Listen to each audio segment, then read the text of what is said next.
ഇനിയെങ്കിലും പ്രധാനമന്ത്രിയിൽ നിന്നൊരു സഹായം ഈ പാവപ്പെട്ടവർക്ക്, ഈ എല്ലാം നഷ്ടപ്പെട്ടവർക്ക് ലഭിക്കുമെന്ന് പ്രതീക്ഷിക്കുന്നു. പക്ഷേ അവിടുന്ന് സഹായമൊന്നും കിട്ടിയില്ലെങ്കിലും ലോകത്തിൻ്റെ വിവിധ ഭാഗങ്ങളിൽ നിന്നും നമുക്ക് ലഭിച്ച സഹായങ്ങൾ.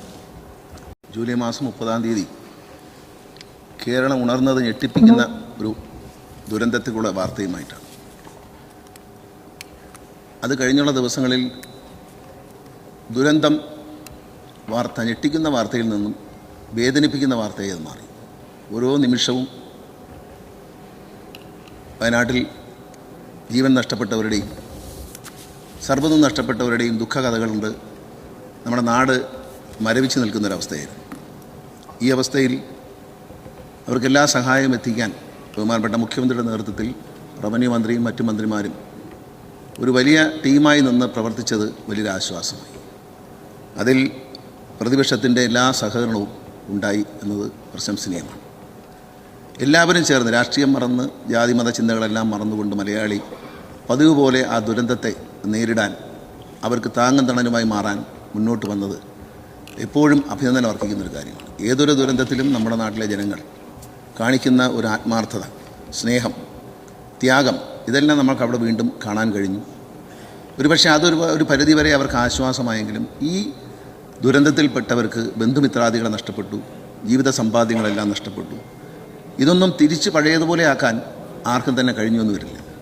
പക്ഷേ അച്ഛനമ്മമാർ നഷ്ടപ്പെട്ട കുഞ്ഞുങ്ങൾക്കും മക്കളെ നഷ്ടപ്പെട്ട അച്ഛനമ്മമാർക്കുമെല്ലാം മാനസികമായ ഒരു കരുത്ത് പകരാൻ നമുക്ക് കഴിയണം.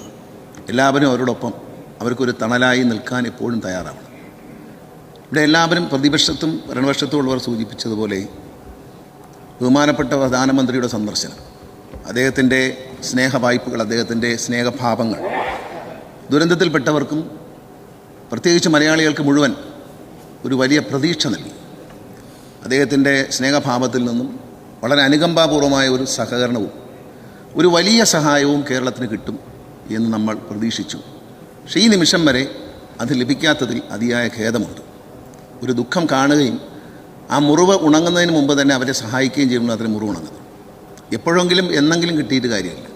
മുറിവേറ്റിരിക്കുന്നവരുടെ മുറിവ് ഉണങ്ങാൻ അവിടെ മരുന്ന് വയ്ക്കേണ്ടത് ആ സമയത്താണ്. അതെല്ലാം കഴിഞ്ഞിട്ടും നമ്മൾ പലപ്പോഴും ഓർമ്മിപ്പിച്ചിട്ടും, ഭരണകൂടം ഓർമ്മിപ്പിച്ചിട്ടും, മുഖ്യമന്ത്രിയെ ഓർമ്മിപ്പിച്ചിട്ടും, നേരിൽ കണ്ടു പറഞ്ഞിട്ടും, മാധ്യമങ്ങൾ ഒരുപോലെ ശബ്ദമുയർത്തിയിട്ടും, പ്രതിപക്ഷം ആവശ്യപ്പെട്ടിട്ടും ഒന്നും ഒരു കണ്ണ് തുറക്കുന്നില്ല എന്നുള്ളത് വളരെ ഖേദകരമായ കാര്യമാണ്. ഇനിയെങ്കിലും പ്രധാനമന്ത്രിയിൽ നിന്നൊരു സഹായം ഈ പാവപ്പെട്ടവർക്ക്, ഈ എല്ലാം നഷ്ടപ്പെട്ടവർക്ക് ലഭിക്കുമെന്ന് പ്രതീക്ഷിക്കുന്നു. പക്ഷേ അവിടുന്ന് സഹായമൊന്നും കിട്ടിയില്ലെങ്കിലും ലോകത്തിൻ്റെ വിവിധ ഭാഗങ്ങളിൽ നിന്നും നമുക്ക് ലഭിച്ച സഹായങ്ങൾ, സന്നദ്ധ സംഘടനകൾ, മുഖ്യമന്ത്രിയുടെ ദുരിതാശ്വാസ നിധിയിലേക്ക് സംഭാവന നൽകിയവർ, നേരിട്ട് സഹായം നൽകാൻ തയ്യാറായി നിൽക്കുന്നവർ, ഇവരെയൊക്കെ അഭിനന്ദിക്കാതിരിക്കാൻ വകയില്ല. കാരണം നിമിഷ നേരം കൊണ്ട് അവരുടെ തീരുമാനങ്ങൾ അറിയിക്കുകയും അവരുടെ സഹായം എത്തിക്കുകയും ചെയ്യുന്നൊരു നല്ല മനസ്സ് ലോകത്തെമ്പാടുമുള്ള ഒരുപാട് വ്യക്തികൾ നടത്തിയിട്ടുണ്ട്. അവരോടുള്ള നന്ദി അറിയിക്കുകയാണ്. ഈ നാടിൻ്റെ നന്ദിയാണ് അറിയിക്കുന്നത്. നമ്മളെല്ലാവരും അവർക്കൊരു തണലാകണം. നഷ്ടപ്പെട്ടതൊന്നും തിരിച്ചു കൊടുക്കാൻ കഴിഞ്ഞില്ലെങ്കിലും അവർക്ക് സ്നേഹം കൊണ്ട് അവരെ ജീവിതത്തിലേക്ക് മടക്കിക്കൊണ്ടുവരാൻ നമുക്ക് കഴിയും. ഈ ദുരന്തത്തെ വളരെ